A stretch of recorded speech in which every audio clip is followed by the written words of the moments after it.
Ang Merkulisan ay isang palengke ng baryo sa Aranas, Balete, Aklan. Tuwing Merkulis lamang ang araw ng tinda rito. Nakasaad sa ordinansa bilang isa na idiniklara noong ika-16 ng Marso 1957 na tuwing Merkulis na araw na lamang ang opisyal na market day sa sitio Agpalay noon sa baryo ng Aranas, sa bayan ng Balete at nilagdaan ng dating mayor na si Apolinario Cleope. Ang paraan ng pagdala ng produkto ay ikinakarga sa bangka at karosa.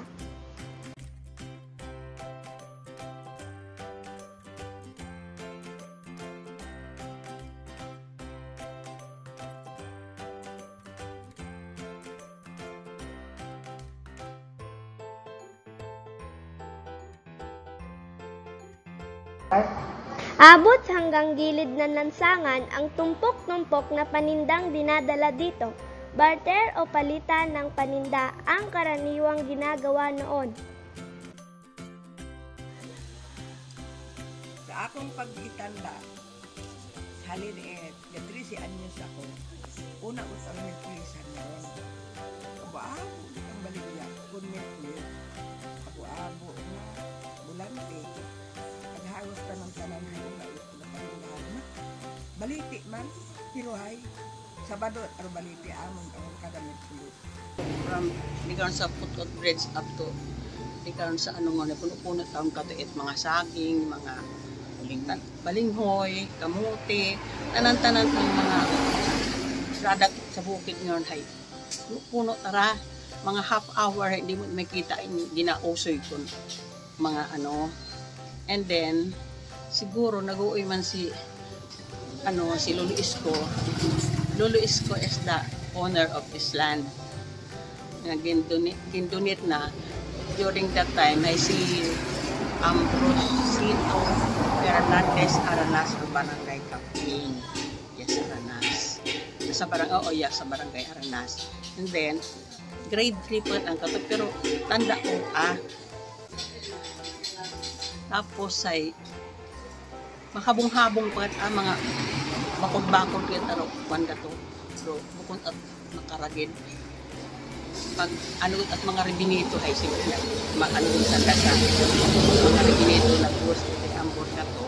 Ano pagpilis sinang asawa ni nung kubong anay. Pinatay nga to Alicia Aranas ka to ay ang liaabe during that time yung Imor Barangay Chairman. Tapos, pag randang ginbuild randang Merkulisan nga rahay, si mga rebinito ko taron nakapangayot sa kay sa mga governor at mga mataas na may posisyon din sa kalibo. Pero yun doon. Dati kita Merkulisan ay ito sa anang kanya pero sa kuan manhingan pud sapa suba nga raw kasupon ko na yang suba nang sa lapit man sa suba ra tuwang Merkulisan ay nga ginhalin iya sa karsada malapit to yun do kuan ay tag iya uta nagnami uta ay abo uta ro naga adto nga manong baligya nagaabo uta tawo ay may taga Ilawod nga nagahalin dito sa Ilawod nga may mga suga nga dinadaga ang may taga-bukid na kung agsari-sari, may mga bugas yung dayon nga di matigyan karon. Sari-saring mga produkto ang ibinebenta dito. Halos kompleto ang mga paninda nila. May tahong, talaba, tulya, kapis-kapis at marami pang iba. Lahat ng ibinebentang produkto dito ay may kaukulang cash ticket. Ayon sa ordinansa, ang sino mang lumalabag ay may kaukalang multa na 5 piso o pagkakulong ng 5 araw.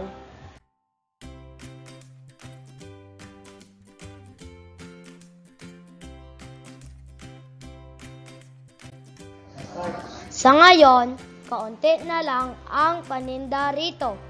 Ngunit tanyag pa rin ito bilang isang landmark sa bayan ng Balete.